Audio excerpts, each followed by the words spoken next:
Assalamualaikum warahmatullahi wabarakatuh. Ini kembali kita melanjutkan kajian rutin dengan membaca kitab Al-Lu'lu' wal Marjan fi mattafaqa alaihi syaikhan, kumpulan hadis riwayat Bukhari Muslim. Kita masuk pada bab nomor 31 yang diberi judul oleh penulis Babun Bayanu anna afdalas sadaqati sadaqatus sahihis syahih. Bab penjelasan mana yang lebih berat mengeluarkan, ada harta, saat mengeluarkan harta. Kira-kira kapan orang itu merasa berat untuk mengeluarkan harta? Saya menggunakan ukuran usia 20 tahun, 30 tahun, 40 tahun, 50 tahun, 60 tahun. Kira-kira grafiknya kayak gimana, Pak? Yang paling berat mengeluarkan harta itu di usia berapa? Berapa? 30-40. Kalau 20 masih ringan. Belum punya. Masih jomblo ya. Jadi grafiknya begini ya. Gini ya. Di usia 20 tahun belum punya, keluar harta terasa ringan. Betul gitu? Karena belum nikah ya. Bebannya belum ada. Yang gandoli enggak ada. Yang gandoli enggak ada. Betul kayak gitu, Pak? Ya. Dulu pengalamannya gimana? Begitu kira-kira ya. Jadi di usia 20 itu royal ya. Royal. 30 makin pelit. 40 tambah pelit.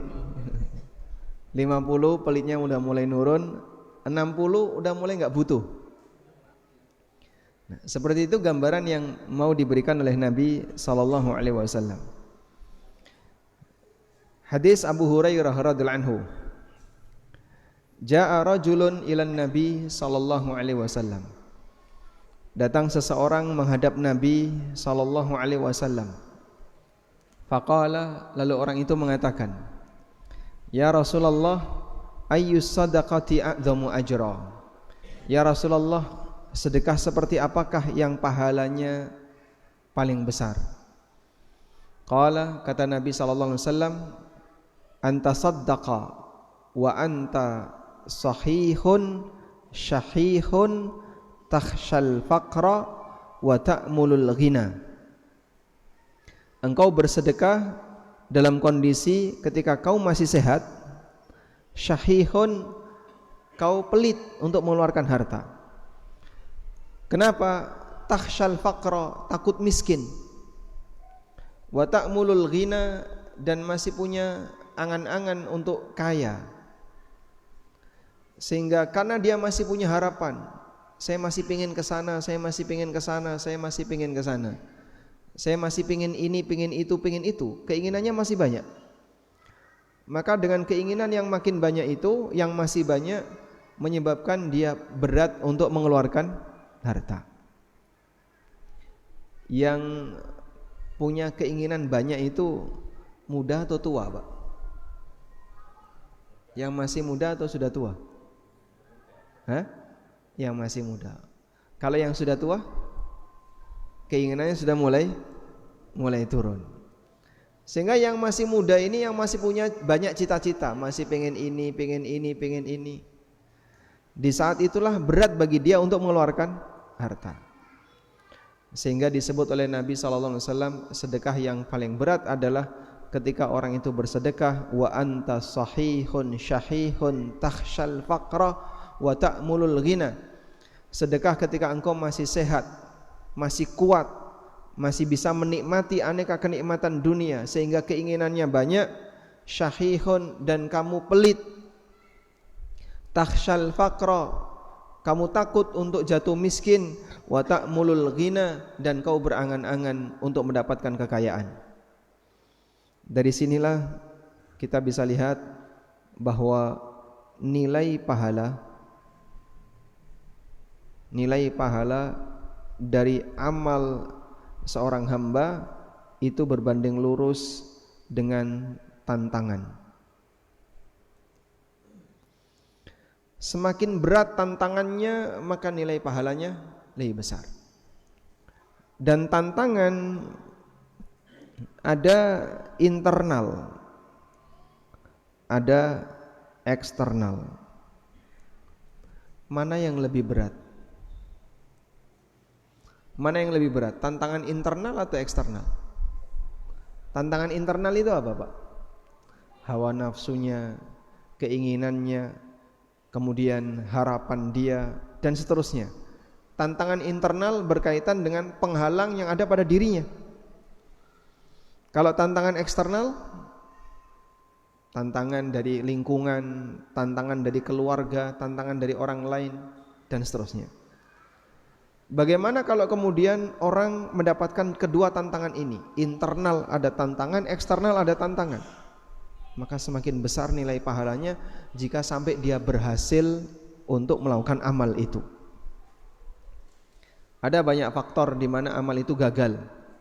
Dan intinya semua faktor itu kita masukkan dalam sebuah tantangan. Maka ketika sebuah ibadah, tantangan internal dan eksternalnya berat, ibadah itu nilainya akan semakin besar.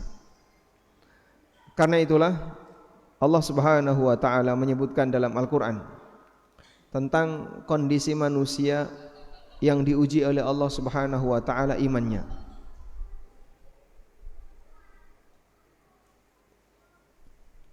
Allah berfirman, "Innal ladzina yaghudduna aswatahum 'inda Rasulillah ulaikal ladzina imtahanallahu qulubahum littaqwa." Sesungguhnya orang-orang yang menundukkan suaranya, orang-orang yang memelankan suaranya inda Rasulillah, di hadapan Rasulullah sallallahu alaihi wasallam, ulaikal ladzina imtahanallahu qulubahum littaqwa, mereka itu adalah orang yang mendapatkan ujian takwa yang berangkat dari hatinya. Bentuk ujian takwanya gimana? Jadi ayat ini berbicara tentang sahabat yang suaranya keras sampai dia itu ketakutan untuk ketemu Rasulullah sallallahu alaihi wasallam, karena Allah Subhanahu wa taala melarang wala tajhar lahu bil qauli ka jahri ba'dikum li ba'din. Janganlah kamu mengeraskan suara kalian di hadapan Rasulullah sallallahu alaihi wasallam sebagaimana ketika kalian ngobrol dengan yang lain. Orang kalau ngobrol dengan yang lain, misalnya kata-katanya enggak tertata, kemudian enggak sopan, itu biasa. Tapi kalau sama Nabi, jangan kau lakukan seperti ini. Nah, ada salah satu di antara sahabat yang suaranya itu keras. Kalau ngomong memang gawan bayinya itu keras. Maka dia berusaha untuk menahan diri tidak ketemu Nabi SAW karena takut nanti kalau bicara dengan Rasulullah SAW terkena ayat seperti di atas. Itu Allah sebut ulaikal ladzina imtahanallahu qulubahum littaqwa. Mereka adalah orang yang diuji oleh Allah hatinya untuk bertakwa. Nah, yang dimaksud gawan bayi bawaan lahir ya, itu tidak sejalan dengan kondisi ideal. Melawan gawan bayi ya, misalnya gawan bayi ini pelit misalnya, atau gawan bayi ini kasar, berlatih untuk lembut berat enggak? Berat. Gawan bayinya kasar, berlatih untuk lembut berat. Ada orang yang gawan bayinya memang sudah baik, gawan bayinya royal, maka dia ketika bersedekah terasa ringan. Makanya sekarang kalau kita diminta untuk membandingkan amal sedekah dari orang yang punya karakter royal dengan orang yang punya karakter pelit, kira-kira lebih baik yang mana? Amal sedekah dari orang yang memang punya karakter royal dengan orang yang punya karakter pelit, itu lebih baik yang mana? Indikator perbandingannya apa? Gimana? Melawan hawa nafsu. Mungkin saya sudah pernah cerita ya, pengalaman dengan Ustadz Ibnu Yunus dulu ya. Ada pertanyaan seperti ini. Dan ayat tadi yang saya pakai sebagai dalil. Kalau dilihat dari semangatnya ya, karakter royal lebih gede, sehingga mungkin yang keluar lebih banyak. Tapi kalau dilihat dari perjuangannya, karakter pelit lebih menantang, sehingga effort yang dikeluarkan lebih, tenaga yang dikeluarkan lebih besar. Maka kalaupun Allah memberikan kita karakter yang mungkin nampaknya karakter itu butuh untuk diperbaiki, misalnya karakter kasar, keras, apalagi pelit, terus pengecut, penakut, dan aneka karakter-karakter buruk yang lainnya, lalu kita perbaiki satu demi satu, itu tantangan dalam menghadapi sifat, dan itu bernilai pahala. Baik, kita lanjutkan. Wala tumhil, dan jangan kalian tunda, hatta idza balagatil hulqum, sampai ketika nyawa sudah di tenggorokan, sampai ketika nyawa sudah sampai al-hulqum, sudah sampai di tenggorokan. Kulta, baru kamu ngomong untuk fulan sekian, untuk fulan sekian, waqad kana li fulanin, padahal harta itu sudah jadi milik fulan. Jadi dia baru ngomong besok untuk fulan sekian, untuk si A sekian, untuk si B sekian, ketika sudah mendekati kematian. Waqad kana li fulanin, perhatikan kalimat ini ya, padahal harta itu sudah jadi milik fulan, sudah jadi milik orang lain. Kenapa sudah jadi milik orang lain? Karena sebentar lagi dia mau mati, pasti nanti akan jadi milik ahli waris. Harta itu sudah jadi milik ahli waris. Baik, di sini memberikan pelajaran. Saat menjelang kematian,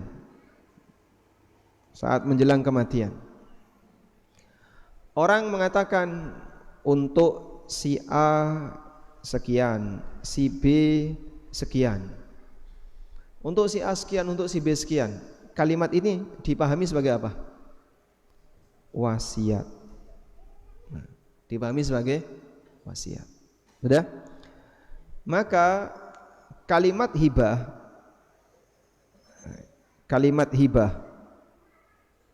yang disampaikan, menjelang kematian itu sama dengan wasiat. Sehingga kalau si A menjelang mati, ada tanda-tanda dia kayaknya sudah mendekati ajal ya. Terus dia ngomong, nanti untuk ini sekian, untuk anak saya ini sekian, untuk anak saya sekian. Itu namanya apa? Wasiat. Maka syarat wasiat itu, syarat hibah itu harus dalam kondisi sehat, hidup sehat. Kalau sudah sakit-sakitan menjelang wafat, dia baru ngomong untuk ini sekian, untuk ini sekian, itu dipahami sebagai wasiat. Nah, ketika itu diberikan kepada ahli waris, jika ditujukan ke ahli waris, berarti jadinya apa? Wasiat untuk siapa? Ahli waris. Bagaimana hukum wasiat untuk ahli waris? Tidak berlaku. Rasulullah sallallahu alaihi wasallam bersabda, la wasiyata liwarithin, tidak ada wasiat untuk ahli waris, karena masing-masing sudah dikasih jatah. Jatah ahli waris ada di mana? Ditetapkan oleh Allah dalam Al-Qur'an di surat An-Nisa, masing-masing ini sekian, sehingga tidak perlu dikasih wasiat karena mereka sudah mendapatkan jatah yang ditetapkan oleh Allah dalam Al-Quran. Baik, sehingga Anda bisa catat hibah sah itu, hibah yang sah itu disampaikan jika wahib itu si pemberi hibah, wahib atau pemberi hibah dalam kondisi apa? Sehat, dalam kondisi sehat, belum kepikiran mati, itulah hibah yang sah.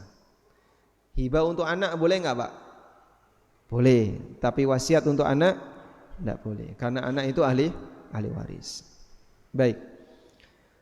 Lalu Nabi SAW mengatakan waqad kana li fulanin, padahal harta itu sudah jadi milik fulan. Kamu nggak ngomong pun itu sudah jadi milik fulan. Kamu nggak ngomong pun itu sudah jadi milik fulan. Anda kasih catatan di sini ya, kalimat waqad kana li fulanin, padahal harta itu sudah jadi milik fulan. Artinya kamu tidak ngomong, otomatis hartamu, jika otomatis hartamu milik fulan. Fulan ini siapa? Ahli waris. Fulan ini adalah ahli waris. Maksudnya gimana Pak? Maksudnya adalah warisan itu tanpa akad. Warisan itu terjadi tanpa akad. Sehingga kalaupun orang tua diam saja lalu dia mati, maka otomatis ahli warisnya dapat warisan. Walaupun nggak pernah ngomong, tapi bapak nggak pernah ngomong tuh. Kalau bapak mau ngasih saya sekian, terus bapak di mana? Udah mati. Ya sudah, otomatis jadi milik ahli waris. Ini yang disebut dengan ijbari. Warisan itu ijbari. Ijbari artinya berlaku secara otomatis tanpa harus ada akad. Nah, dari hal ini ada banyak sekali nanti turunan pelajaran ya. Kalau warisan disebut ijbari. Ijbari artinya apa tadi? Otomatis. Ijbari artinya otomatis. Karena warisan itu otomatis, maka warisan itu ijbari, artinya otomatis. Maka konsekuensinya satu, pemberi warisan tidak dapat pahala, sebab itu bukan amalnya. Pemberi warisan tidak dapat pahala.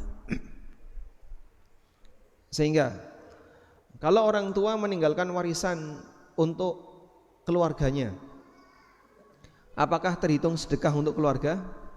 Tidak.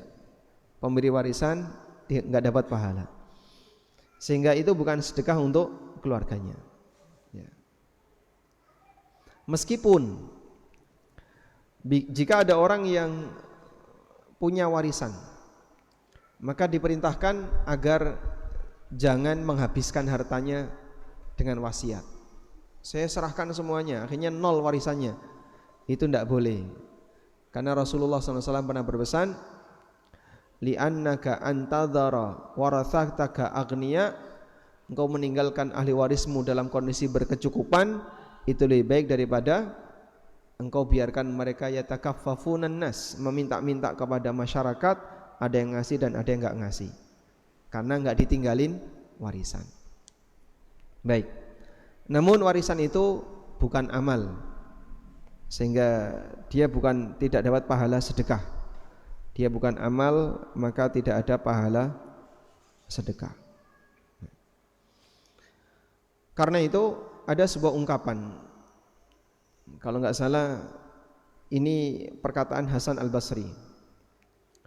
Orang yang paling menyesal ketika di yaumil qiyamah adalah orang yang meninggalkan warisan dalam jumlah banyak untuk keluarganya, lalu si penerima warisan itu mensedekahkan. Misalnya nggak punya anak, kemudian hartanya diwariskan ke saudara. Dah. Nah, saudara ini menerima warisan terus dia wakafkan. Saya wakafkan. Kemarin saya dapat warisan dari saudara saya berupa tanah, saya wakafkan. Pertanyaannya, yang dapat pahala yang mana, Pak? Hah? Mayit atau saudara? Kenapa? Karena dia yang wakaf. Jadi harta nemu dia wakafkan, dia dapat pahala. Yang punya, yang sudah mati tadi nggak dapat apa-apa. Maka saat di akhirat orang ini bingung. Loh kok ganjarannya kena dulurku? Karena dia ketika memiliki, dia tidak menggunakan itu untuk amal. Begitu sudah berpindah kepemilikan ke tempat yang lain, dia yang beramal. Penerima ini yang beramal. Maka pahalanya milik siapa? Milik yang beramal. Nah, ini salah satu di antara bukti bahwa warisan itu tidak terhitung sebagai amal sedekah. Tidak terhitung sebagai amal sedekah. Saya ganti ungkapan yang lebih tepatnya. Tidak terhitung amal sedekah. Nah, baik. Yang kedua, karena warisan itu ijbari, otomatis, maka warisan itu tidak bisa dibatalkan. Sebab tanpa akad otomatis. Misal ya, ada orang tua yang nggak seneng sama anaknya. Kowe ora tak anggap dadi anakku, kamu tidak saya akui sebagai anak. Mati urip, kamu bukan anak saya. Dadi godhong ora tak sowek, dadi banyu ora tak cawuk. Tafsirnya apa itu? Kamu jadi apapun saya nggak bakalan nyenggol. Sehingga dalam posisi itu dia nggak mau mengakui orang ini sebagai anak. Padahal itu anak. Nanti kalau bapak mati kamu nggak dapat warisan. Bisa nggak kayak gitu? Nah, jadi setelah emosi seperti itu, abang kabeh mukanya, terus serangan jantung, mati. Apakah anak dapat warisan? Dapat. Anak tetap anak. Maka tidak ada ceritanya anak nggak dapat warisan dalam hal ini. Nah, termasuk juga misalnya suami yang benci sama istrinya, terus dia ceraikan istrinya karena tidak ingin istrinya dapat warisan. Jika ada indikator bahwa dia ceraikan istrinya dengan tujuan itu, maka istri tetap dapat warisan. Baik. Sebab warisan tidak bisa dibatalkan. Selanjutnya, yang ketiga, ahli waris memiliki warisan sejak titik-titik. Istilah titik-titik berikut ini. Sejak kapan ahli waris memiliki warisan? Sejak lahir. Masa duwe durung mati kak? Sejak pemiliknya meninggal. Sejak pemilik meninggal. Sejak pemilik meninggal. Baik. Ini mazhab jumhur. Kalau Malikiyah mengatakan sejak utang lunas. Dan insya Allah itu yang lebih tepat. Sejak utang mayit lunas. Jadi kalau mayit punya utang, kalau utangnya sudah lunas, barulah sisanya itu jadi harta warisan. Baik. Oleh karena itu, pada saat si A meninggal, maka otomatis seluruh harta si A milik ahli warisnya A. Sejak si A meninggal, kalau dia nggak punya utang.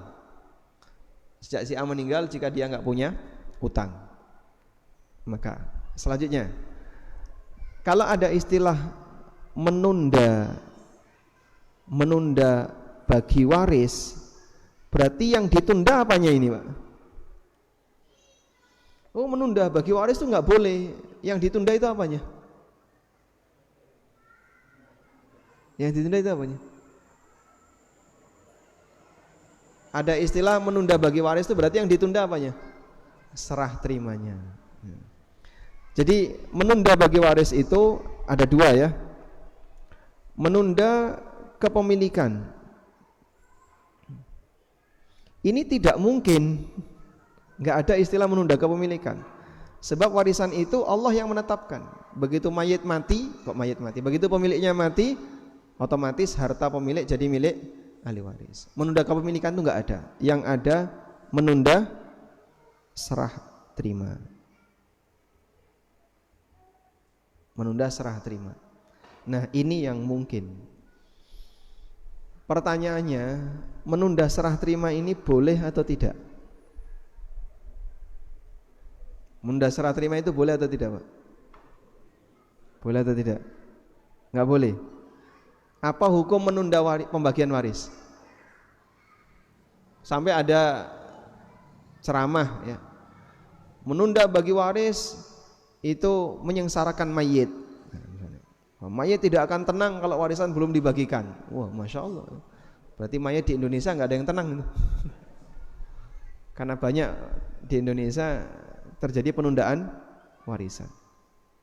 Baik. Serah terima ditunda itu boleh nggak? Tergantung keadaan. Baik. Serah terima, menunda serah terima warisan. Ini ada beberapa keadaan. Yang pertama, atas kesepakatan ahli waris.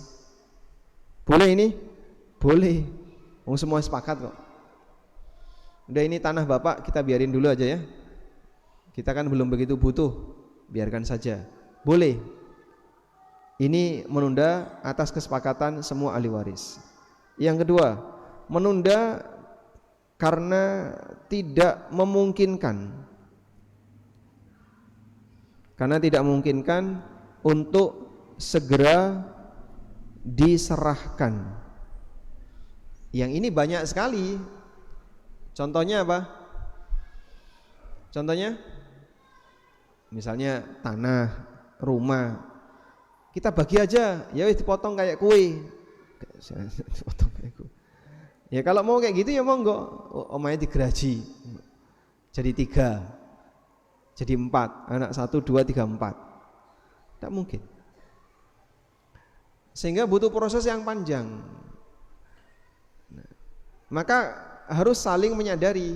Sehingga salah satu ahli waris misalnya, saya ingin segera. Kamu perlu sadar, wujud warisan kamu itu bentuknya properti. Kalau mau segera ya nunggu dijual dulu, balik nama, dapat duit, baru dibagi. Itu tergantung posisi. Kalau di Jogja ya mungkin laris ya. Tapi kalau di luar Jogja ya tergantung kena tol atau tidak. Nah, kalau kena tol cepat, kalau nggak kena tol, apalagi samping tol, Masya Allah. Tergantung kondisi. Maka kalau kondisi seperti itu, ahli waris harus saling memahami. Maksa dia salah, memaksakan justru dia yang salah. Karena realitanya objek warisan tidak bisa segera diserahkan. Baik. Jadi menunda bagi waris itu bukan menunda pembagian ini dapat berapa, tidak. Itu sudah paten. Tapi menunda serah terima. Baik. Selanjutnya, objek warisan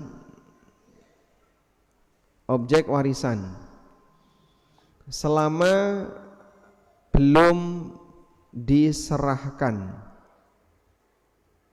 maka statusnya jadi apa? Milik bersama. Statusnya jadi milik bersama. Nah, milik bersama ini yang diistilahkan dengan objek syirkah amlak. Milik bersama disebut dengan objek syirkah amlak. Nah, objek syirkah amlak dimiliki bersama, siapapun punya hak untuk memilikinya. Si A memiliki, si B memiliki. Nah, dimiliki sesuai porsi masing-masing, sesuai porsi masing-masing ahli waris.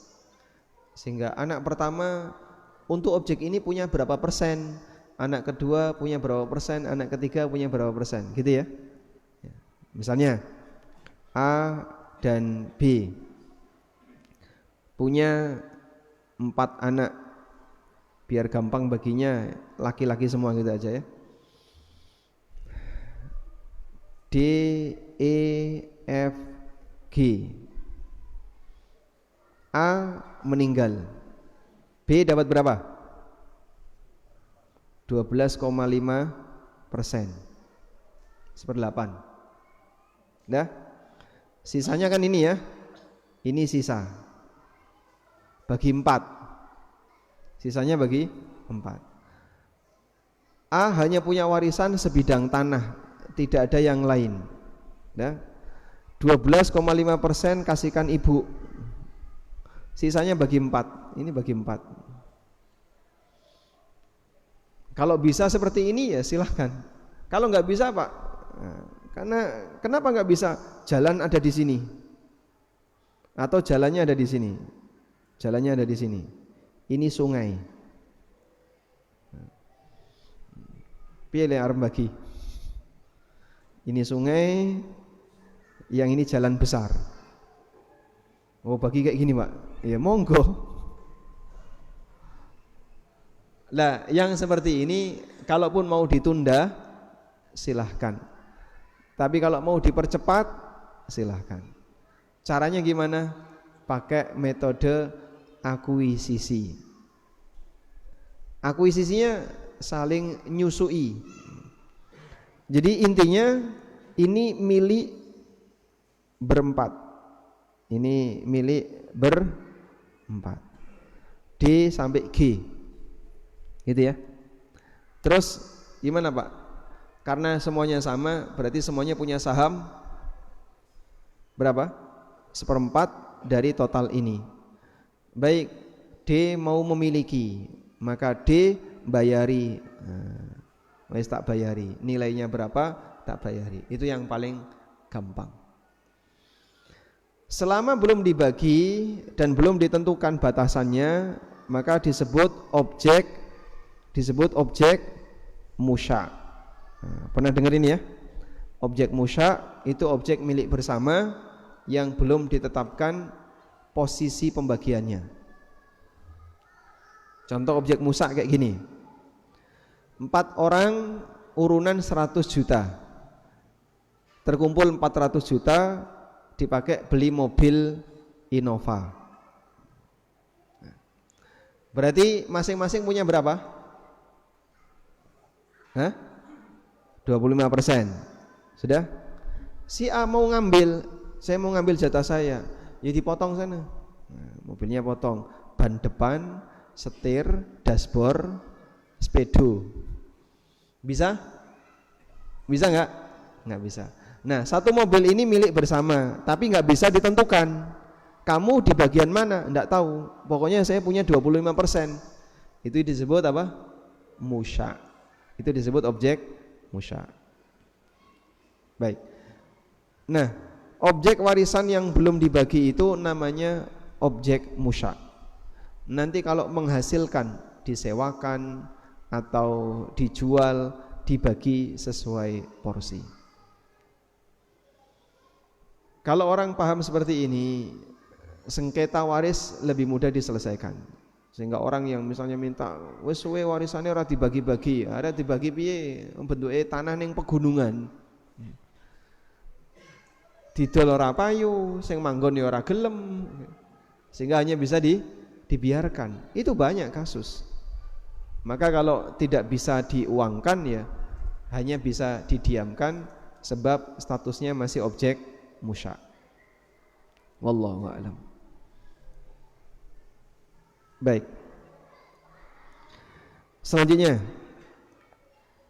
menunda waris apakah menyengsarakan mayit? Kalau terjadi penundaan waris, apakah mayit jadi tidak bahagia? Tertahan amalnya, betul atau tidak? Nah, enggak ada hubungannya.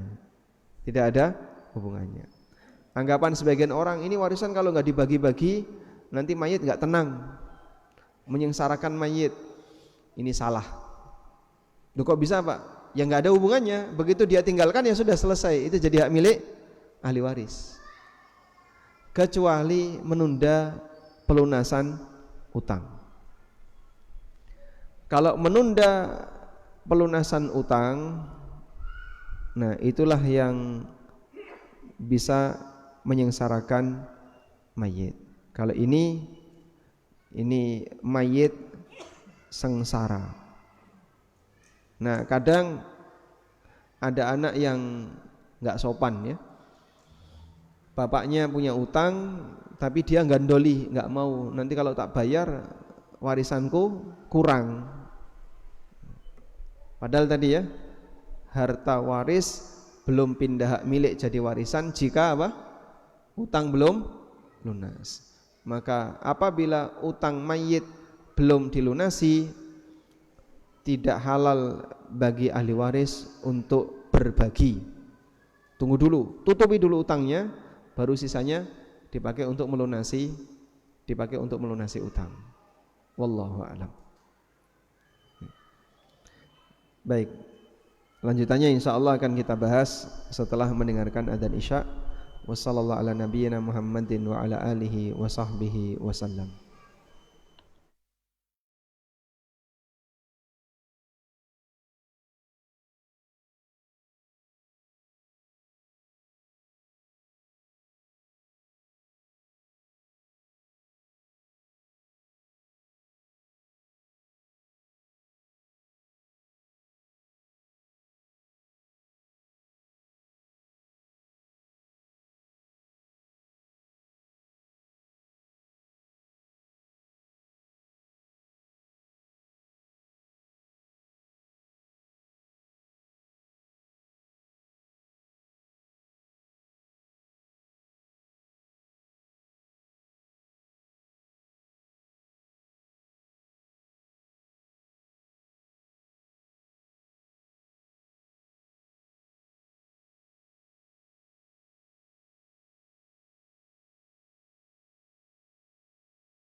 Alhamdulillah wassalatu wassalamu ala Rasulillah wa ala alihi wa sahbihi wa mawalah.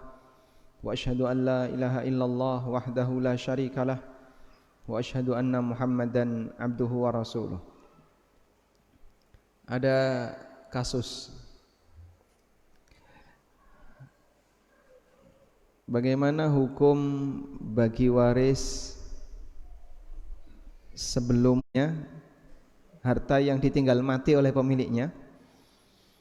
Namun dalam kasus bagi waris sebelum mati itu ada beberapa. Yang pertama, pemilik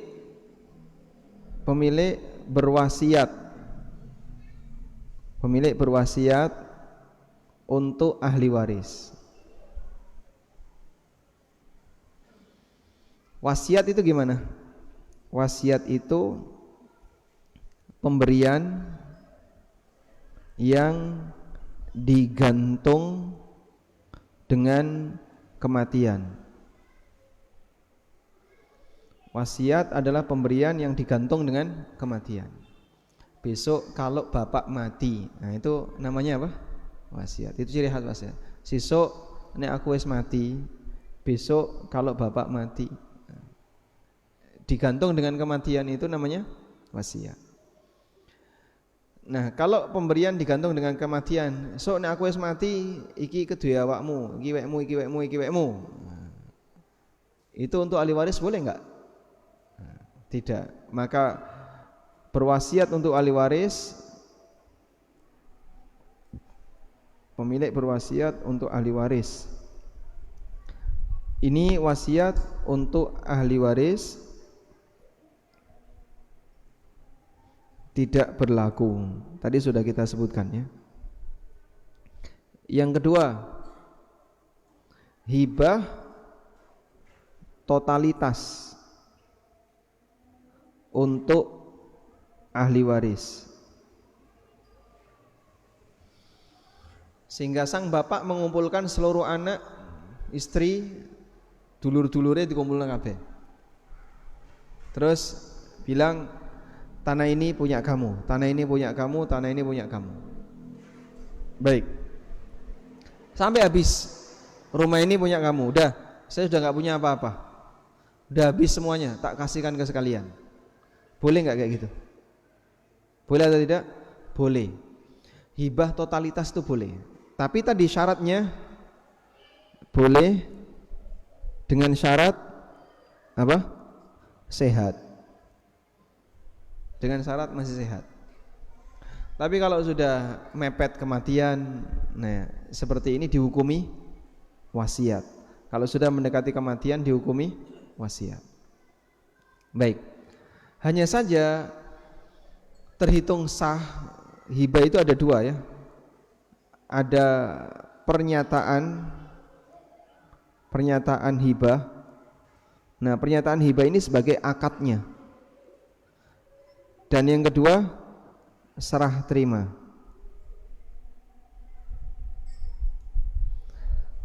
Kalau ini sudah dilakukan keduanya,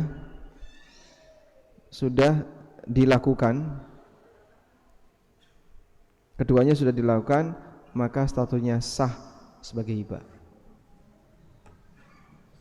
Tapi kalau baru sebatas ngomong,